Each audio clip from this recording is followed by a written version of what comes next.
안녕하세요. 반갑습니다. 말씀을 사모하는 여러분, 말씀이 양식과 같아서 그 양식이 여러분에게 에너지가 되듯이 말씀이 여러분의 삶을 이끌어가는 에너지가 되기를 바랍니다. 오늘은 요한복음 2장을 함께 나누게 되겠는데요. 요한복음 2장, 참 여러분 이제 요한이라고 하는 분을 통해서 예수님을 만나게 되는데 마태, 마가, 누가와는 전혀 다른 분위기에서 예수님을 만나게 될 겁니다. 마태, 마가, 누가복음에는 전혀 다루지 않은 가나의 혼인잔치, 그 다음에 니고데모를 만나서 대화를 나누는 것, 그 다음에 사마리아 여인과의 그 우물가에서의 대화, 이런 것들은 다른 복음서에는 전혀 다루지 않고 있습니다. 요한이 어떻게 이것을 기억하고 다 기록했는지 알 수 없지만 우리에겐 엄청난 은혜가 됩니다. 제일 먼저 소개되는 사건은 예수님이 가나의 혼인잔치에 참여하셔서 물로 포도주를 만드는 이적 사건입니다. 예수님의 가족과 그 결혼하는 가정과 일가 친척일 관계가 무척 많습니다. 포도주가 떨어진 것을 알 도리가 없는데 그 가깝게 관계를 하고 서빙을 하고 그랬기 때문에 알 수 있겠죠. 그래서 포도주가 떨어진 것을 보고 예수님의 어머니 마리아가 예수님께 그 사실을 말합니다. 그런데 예수님은 여자여 나와 무슨 상관이 있나이까 내 때가 아직 이르지 아니하였나이까 라고 말을 합니다. 왜 이런 말씀을 하셨을까요? 나와 무슨 상관이 있느냐, 참 매몰차게 들리지 않습니까? 그런데요, 여러분 가만히 생각해 보십시오. 그렇지 않습니까? 주님께서 이 세상에 오신 것은 잔치집에 포도주를 만들어 주려고 오신 게 아닙니다. 한 가정의 문제를 해결해 주기 위해서 오신 게 아니잖아요. 그렇죠? 구속 사역을 위해서 오셨는데 사실 이 사건은 구속 사역과 전혀 관계가 없습니다. 그리고 아직 때도 이르지 않았습니다. 결정적인 구속의 역사의 때, 십자가의 때가 아직 이르지 않았습니다. 그러나 예수님은 이를 몰인정하게 거절하지 않으십니다. 왜냐하면 예수님은 인간의 고통과 아픔 그리고 부족과 허물을 긍휼히 여기시는 분이기 때문에 그렇습니다. 그래서 주님은 외면하지 않으십니다. 이 잔치집에서의 포도주와 이적 사건은 교훈이 많습니다. 마리아가 무슨 말씀을 하든지 그대로 하라고 하는 이 얘기에 순종하는 하인들, 참 아름다운 모습이지요. 그리고 하인들이 말도 안 되는 그 주문을 했는데도 불구하고 그걸 순종했다고 하는 것, 순수한 마음이 역사를 일으키게 되는 거지요. 그렇습니다. 하나님의 은혜와 인간의 순종이 물로 포도주가 되는 사건이 일어났고, 이것은 예수님이 제자들이 예수님을 믿게 되는 최초의 표적 사건이라고 말할 수 있습니다.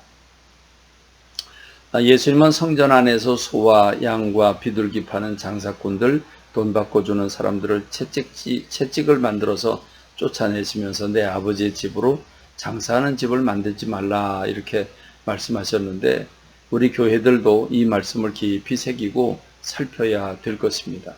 섬기는 곳이지 뭘 팔고 돈을 남기는 곳이 아니기 때문에 그렇습니다. 예수님은 표적 달라고 하자 당신이 십자가 지셨다가 3일 만에 다시 부활하실 것을 성전을 헐어라 3일 만에 다시 짓겠다라고 하는 말씀으로 대치를 하시지요.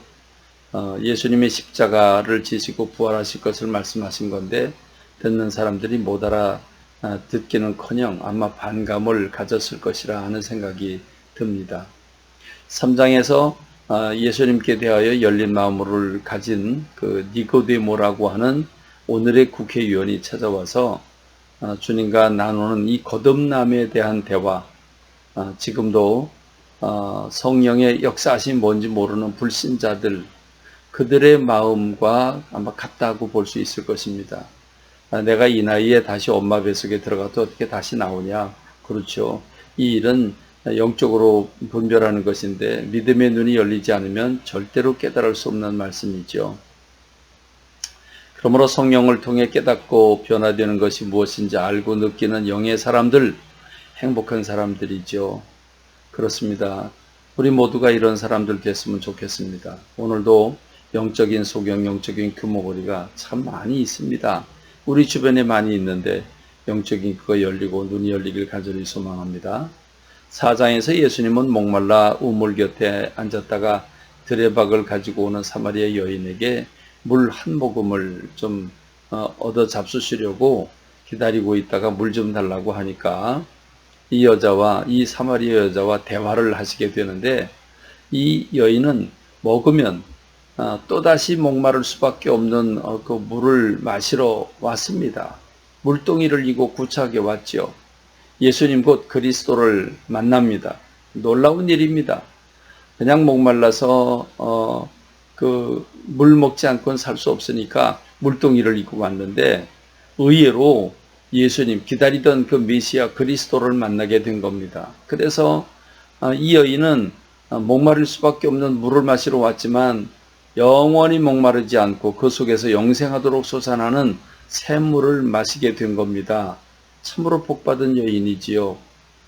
이 여인은 남편이 5명이나 있었고 지금 남편도 남편 구실을 못하는 남편이라 불행한 여인인데, 이 여인이 다른 여인들이 찾지 않는 그 우물, 오지 않는 시간, 그 시간을 이용해서 마지못해 물길로 왔다가 횡재를 한 겁니다. 그렇습니다. 오늘도 이 여인처럼 우리가 주님을 만났으면 좋겠습니다. 여인과 같이 마지못해 사는 사람들, 힘들어서 꺼이꺼이 하며 살아가는 사람들 많을 텐데 진정 생수를 주신 주님을 만났으면 좋겠습니다. 특히 여인과 예수님과 나눈 영적 예배에 대한 대화는 우리의 예배를 돌아보게 하지요. 우리는 정말 영과 진리로 예배하고 있는가? 특히 코로나19의 상황 속에서 온라인으로 예배가 대치되고 있는 상황인데 자성하고 중심으로 물어야 할 질문인 줄로 믿습니다. 그래요. 오늘 이 성경 말씀 읽으면서 깊은 말씀들인데 이 말씀들을 통해서 깨달음이 오고 은혜가 오기를 간절히 소망합니다. 주님과 더불어 동행 여러분 되시길 간절히 소망합니다. 말씀 맺습니다. 감사합니다.